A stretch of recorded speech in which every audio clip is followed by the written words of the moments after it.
Drudge Report has the headline, Barron tests positive. USA Today says that Melania Trump says Barron Trump tested positive for COVID-19, has no symptoms. She said, naturally, my mind went immediately to our son. To our great relief, he tested negative. But again, as many parents have thought over the past several days, I couldn't help but think, what about tomorrow or the next day? And I guess the fears came true when he tested again and it came up positive. Luckily, he is a strong teenager, Melania said, and exhibited no symptoms. In one way, I was glad the three of us went through this at the same time so we could take care of one another and spend time together. He has since tested negative. So, you know, the media, of course, tries to make anything that happens to this family a story that helps their warmonger, Joe Biden. And they'll keep doing that. And that's what you'll see. And, I want to know what you think, by the way, about what happened to Matt Drudge's website, drudgereport.com. It's just turned into, you could always depend on Drudge for so many years to be a voice that would be contrary to the herd mentality of the garbage TV press and the corporate press. But all of a sudden, last few years or so, I don't know. I wasn't really paying attention exactly when the turn happened. But it just seemed like Matt Drudge's website became more and more establishment friendly, more and more, basically with the pandemic, just became succumb to the fear narrative, I guess. I don't know what the story is, but it seems like it's a personal vendetta at this point against him and Trump. I don't know if it's just him and Trump or, time will tell with the election. If Trump doesn't return to office, if Drudge Report continues to be a site that, pushes the narrative for the Biden administration or whoever, then that will tell us that it's not just about Trump, it's something else. But regardless of that, I just want to know what you think. Why do you think Drudge Report went in the direction he went? Such a radical departure from his maverick days of always being the equalizer against the herd media outlets. So it's just interesting to think about these voices that we continue to think we can depend on, and they don't actually turn out the way people expect. So doesn't take any away from Matt Drudge's considerable accomplishments in media. But it is interesting to see how these stories change and go with the flow. I would always think Drudge would be against these groupthink narratives, but you never know. You never know what people think. And it's not good to put people into boxes. They'll always surprise you. Back in just a moment with more. A Neighbor's Choice will continue.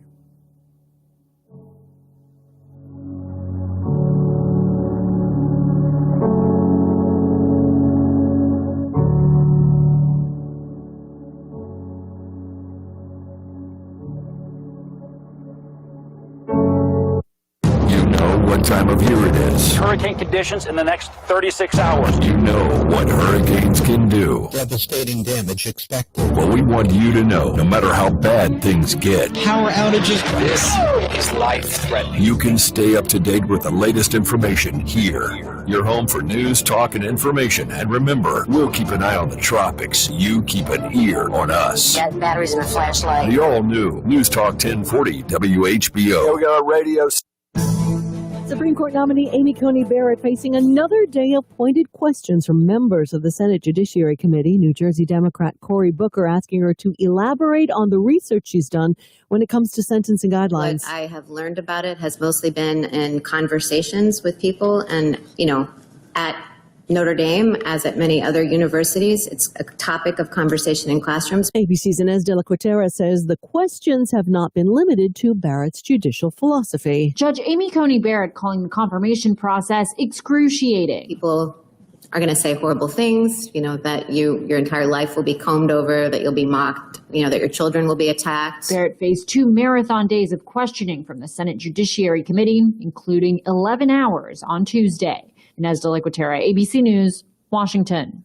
With continuing coverage, the Barrett confirmation hearings. I'm Daria Albinger, ABC News.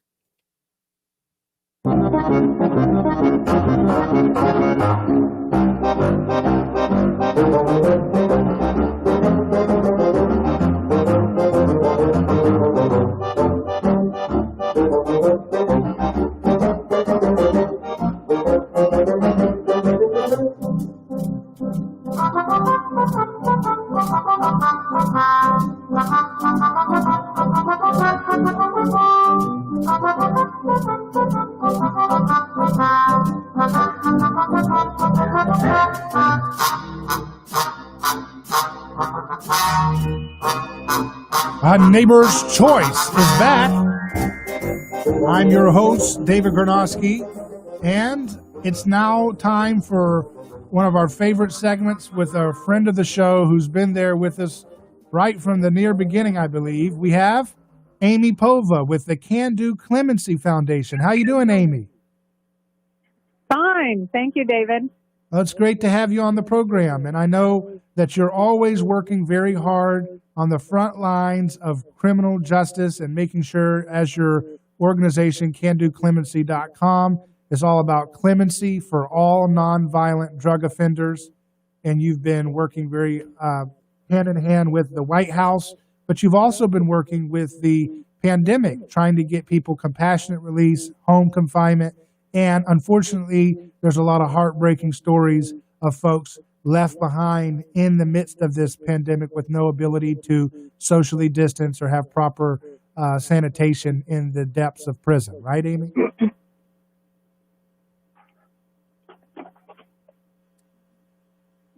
Amy, did you hear my... Yes. Yeah. Right.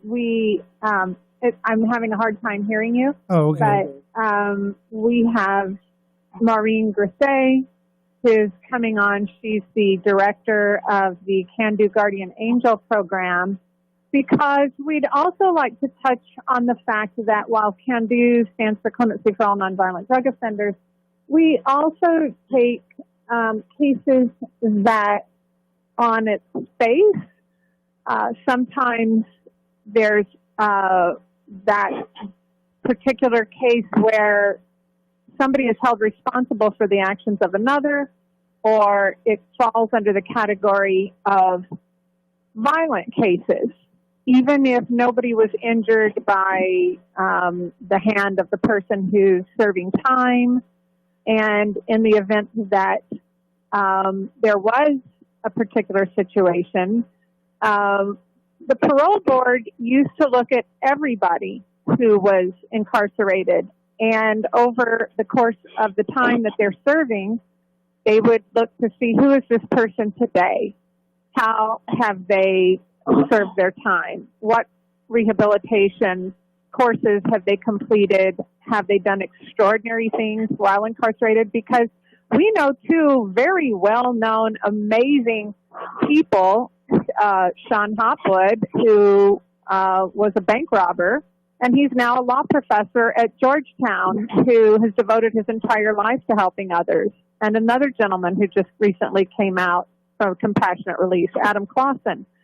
So Maureen is going to come on and talk about why we also need to be open-minded to look at cases where society may frown just due to a scarlet letter charge that somebody is serving time for. Maureen, are you on? Yeah, I'm on the phone. Good afternoon. Hey, Maureen. Great to have you on the program. Yes, thank you. Amy, it's funny that you brought up Sean Hopwood, because I was going to bring up Sean as well. He was a jailhouse lawyer, went to law school, and now serves as a legal scholar at a prestigious university. And there are plenty of people like Sean. It's my opinion that we shouldn't leave persons convicted of violent offenses out of incentives and reforms, home confinement. and compassionate release. And there's a body of knowledge that demonstrates people age out of violence. Now, I know it's not a popular opinion among most politicians and some voters. However, I've got to emphasize that some people who have been convicted of crimes classified as violent are not violent people and can demonstrate good conduct, rehabilitation, atonement, low and minimum security levels, and a clear reentry plan. It makes no sense for taxpayers to fund incarcerating people who qualify for custody in the community just because of the length of their sentence and the crime being classified as violent. So people are capable of change, and if they can demonstrate they've rehabilitated, I think they shouldn't be left out of incentives and reforms. Yeah, Maureen, can you explain that a little bit more for folks? That's a good point you made about just because they had a violent crime charge doesn't mean they're violent. Can you give some examples of that? I'm sorry, you were breaking up a little bit, David. Yeah, can you explain the violent that you can have a violent classification, but it's not actually you're a violent person? That's not the case. That's correct. Like, for example, people who've been convicted of crimes classified as violent, like, say, for instance, it's a drug offense, and they just happen to have a gun in their car, or they just happen to have a gun in their house, but they didn't injure anybody, didn't kill anybody, didn't point the weapon at anybody. There are some people that we know, that Amy and I know, that are, that are classified as violent just because of that, the nature of that crime. And I don't know, Amy, do you want to say a little bit more about that? Yeah. For example, we have 3 to 4 people on our website, particularly women.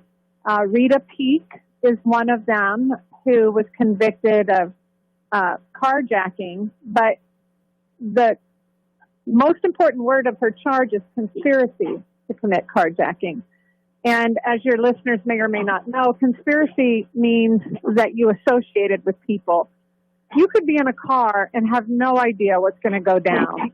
And because you were in that car and somebody made a snap decision and did something wrong, you live with the consequences of that decision, because conspiracy means you were associated with somebody who committed a crime.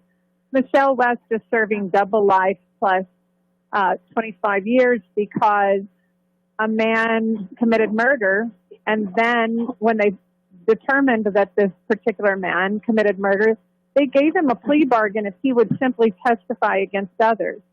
Now, he did testify against the man who put the hit out, but they threw Michelle into the indictment because she merely worked for the guy and dated the guy who put the hit out, and then brought in drug charges and said that they were all involved in drugs, another ghost drug case. Right. And Roberta Bell is in for a murder charge, but she had nothing to do with the murder. I won't go into the particulars of the case, but we've researched it thoroughly and vetted the cases, and we're convinced, just as you read about people coming off of death row all the time who were innocent because DNA exonerated them. Well, all these cases don't have DNA, but that scarlet letter follows these people for the rest of their lives. And so often nobody will even look at their cases because we're afraid of violence. But we really have to start opening our windows of comprehension when it comes to a willingness to accept the fact that, like Sean Hopwood and other people, you can turn your life around, and we need to, consider those cases and monitor them. And like Maureen said, criminal justice reform should be inclusive to also applying to people who have rehabilitated themselves. And again, I'd like to stress that we really should bring back the parole board. Clemency is overburdened. There's over 13,000 cases waiting at the Office of the Pardon Attorney. But one of the reasons is because there is no parole board anymore. So we're essentially doing the work of a parole board through clemency. Mm-hmm. Yeah, it's just sad to see that you'd think with all of the different public outcry for criminal justice reform that you'd see some real action taking place here, but there's nothing seems to be happening. Not in the moment. Not in a moment. That's true. And with COVID, I don't know if there's going to be a little commercial break here, but when we come back, Maureen is very up to the minute on COVID that has spread into some of the women's facilities like Waseca and Carswell. Of course, we've talked a lot about Coleman, and we'd like to touch on that as well because so many people didn't get a death sentence, but that's actually what is occurring in many of our prisons today. Well, let's do that. Let's take a quick break. We're here with Amy Povah and Maureen Gries of Can Do Clemency. That's candoclemency.com. That's their website. When we return, we're going to unpack what's going on inside the prisons, especially what's going on with women. Our society will be judged by the way we treat the least of these. So keep that in mind. We'll be back in just a moment, live on A Neighbor's Choice.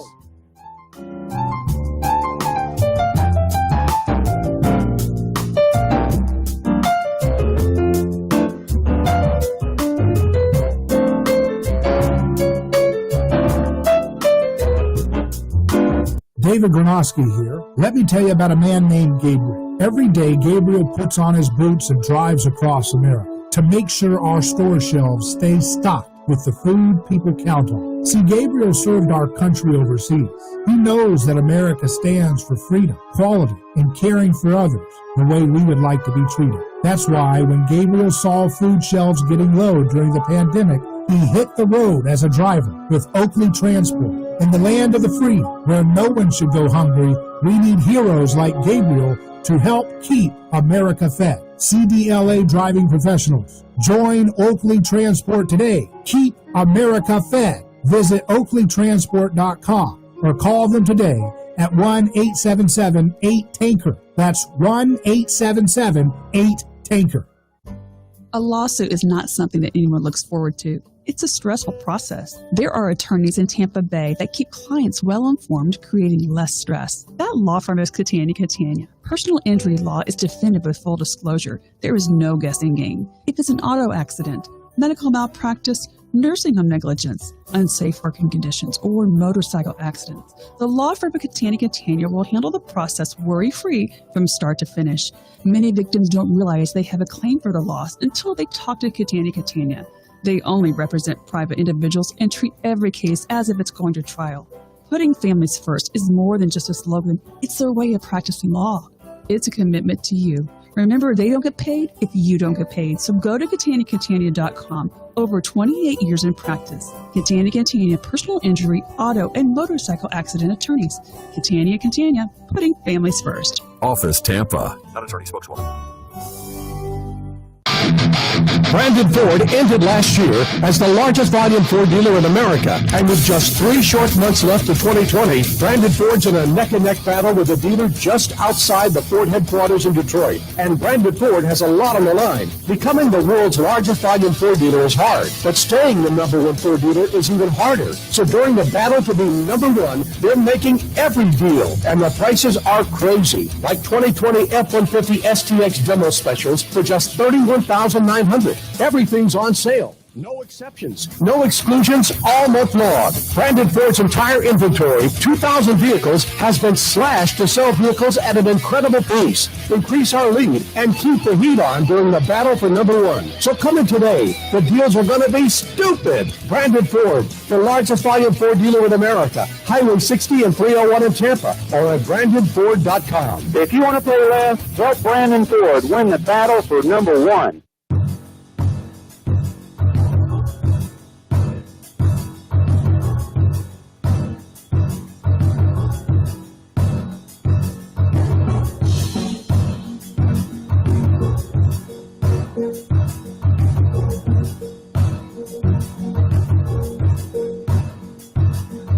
Hello, this is David Gronowski. You're listening to A Neighbor's Choice.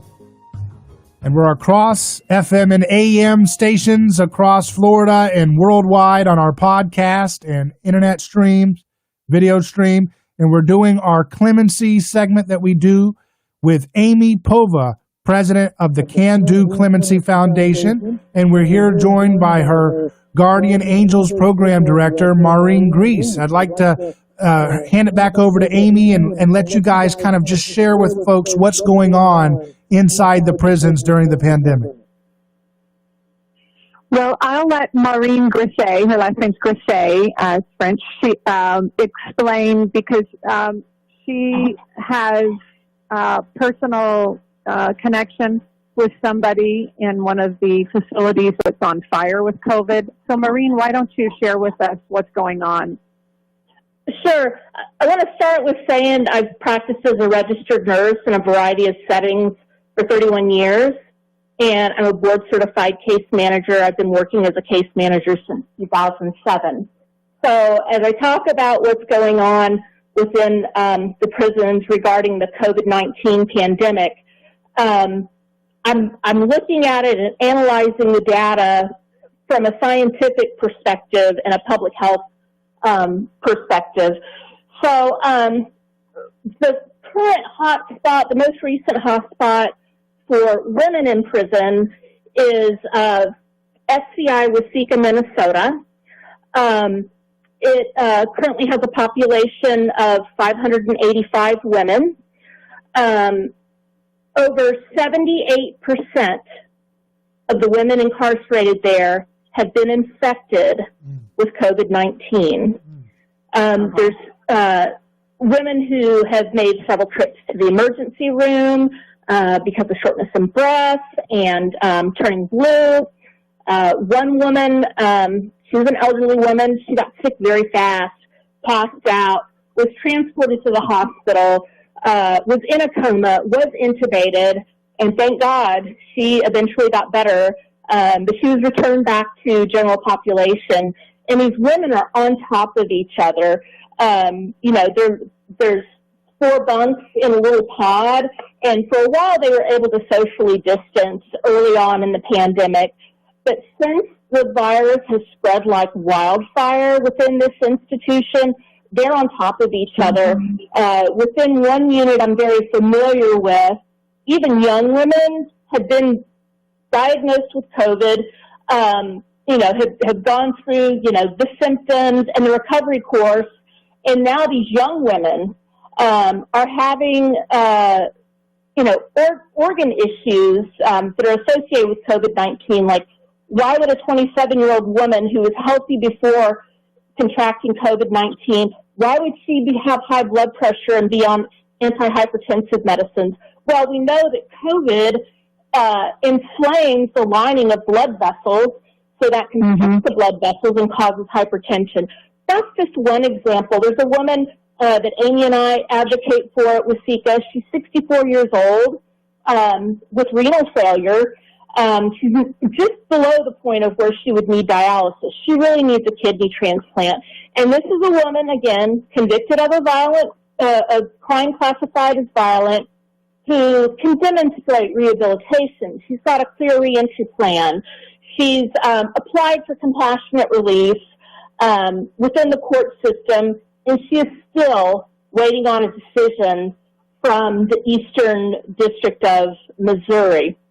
Another woman, she's 75 years old, can barely speak, has a multitude of comorbidities that could be deadly for her. But she's 75 years old. She doesn't have any family. Everybody else has died. So she doesn't have a clear reentry plan, so she stays in the prison. I mean, someone like her, as frail as she is, would probably be living in a nursing facility at this point in her life. But instead, she's in prison, and she'll probably die there in prison. And then the last woman I'll bring up is she's made 2 trips to the emergency room. She has a pre-existing condition, which is asthma, and both times she's gone to the emergency room, it's been because she had a cough, shortness of breath, was turning blue. So she's doing better on steroids, and she also uses an inhaler as well as a nebulizer. But here's the thing about the nebulizers, okay? When you look at somebody using a nebulizer, you see this vapor going into the air. Those are droplets. Right. And we know COVID-19 is spread by droplets. So if anyone happens to be infected, those droplets are going into the air and affecting everybody else. You can't use a nebulizer with a face mask on. So what's going on with compassionate release and furloughs? Hardly anything at this prison. They're hanging on to these women because inmates equal dollars to the prison system. That's why they won't let them go, even though the Attorney General has told them, use home confinement, use compassionate release, use furloughs, so that people can socially distance better. So, and that's just one prison. We hear stories like this across the Federal Bureau of Prisons, but I wanted to elaborate on some of that just because I have those personal connections with several women there incarcerated at Wasika. And this is a low-security prison. One of the units is a camp unit. These are people that qualify for out custody, meaning they could be out in the community safely, but because of the length of their sentence, they're not afforded that opportunity. Well, Maureen, that's very informative and insightful for us. Amy, I want you to weigh in on this. I'm sorry, can you repeat that? I said, can you chime in here with your perspective on this? Yes.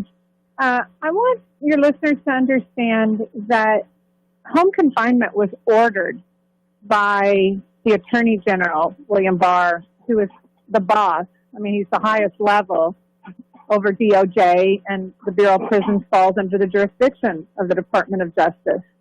And I find it to be the worst case of willful negligence imaginable, that the Bureau of Prisons is engaging in kind of rogue behavior, that they refuse to put the sick and the elderly and the most vulnerable on home confinement. People need to understand they're still on an ankle monitor. Some people even have to pay for their ankle monitor. But at the very least, they can be at home, they can be with family, and that's less of a burden on the taxpayer who's having to pay for people to go to the hospital, for goodness sake, who likely wouldn't even get COVID if they weren't in these conditions in prisons where there's no social distancing. Most people aren't given the PPE gear that they're supposed to have, and disinfectant and hand sanitizer. We know of several prisons where there was region and the higher BLP staff that was going to tour several prisons to see what the conditions were. And I was in there, so I saw this happen time and time again, where we would stay up all night waxing the floor, planting flowers, doing crazy stuff, putting towels in the bathrooms when we never used to have paper towels. And that's what's happening in the prison facilities now. They're adding disinfectant. They're putting signs up they're literally putting signs up that says, be sure to socially distance, stand 6 feet apart, knowing that they can't when they're in their cell and they're in their beds where sometimes literally 3 feet apart. So it's the same old irony that goes on and is still going on during a pandemic where lives are at stake. And I find it appalling. And you know, what happens inside the prison walls directly affects what happens outside of the prison walls. In late September, Wasika County had the highest COVID-19 infection rate in all of Minnesota. And that was because over 250 women were infected with COVID at one time. And Wasika is a small county, it's a small town, they have a small hospital, and that not only is there a risk for infection within the community outside of the prison, but it also taxes medical resources simply because the Bureau of Prisons as being irresponsible with properly managing the pandemic within the Bureau of Prisons. And when press reaches out to them, you get the same rote answer, that we're following our protocols and we're doing a great job. Well, when 78% of women in a prison are infected, you're doing a pathetic job. Yeah. And it's, in my opinion, it's cruel and unusual punishment. I agree. It's absolutely appalling to hear this stuff. I can't even understand how this isn't a much bigger story in our news today, Maureen. Mm-hmm. Well, it's putting double burden on us because we're a nonprofit, but we don't solicit, we don't chase after grant money, and we have assisted so many people with clemency petitions and are still waiting on those, but then we're doing double duty on compassionate releases, where then we all of a sudden had to start soliciting assistance from law professors and other people to help file compassionate releases for all these poor individuals. Colin Miller is a law professor at the University of South Carolina. He's also the assistant dean, and he's been assisting us. Just finished compassionate release for Maria Mendoza, who has stage 4 cancer at Carswell. Carswell's a medical facility.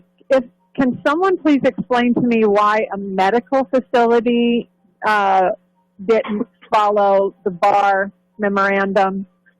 Because clearly everyone there is there for medical conditions, including Maria, who has stage 4 cancer. They won't even put her on home confinement. So that tells you the willful negligence of the Bureau of Prisons that refuses to release people who obviously qualify for home confinement and compassionate releases. Wardens deny every compassionate release that is submitted to them. Fortunately, the First Step Act allows that petitioner, that prisoner, once the warden denies it, to take their compassionate release directly to their sentencing judge. So a lot of people are coming home due to compassionate releases related to the First Step Act, but not enough. Wow, well, this is so informative. I don't think anybody's hearing this anywhere. So, Amy and Maureen, thank you so much for what you're doing. It's just incredible to see the level of disregard for human decency that we see in this system. And I hope and pray that our show and others like it can get the word out, because we have to have some real reform here immediately, because lives are suffering and being tortured for no reason.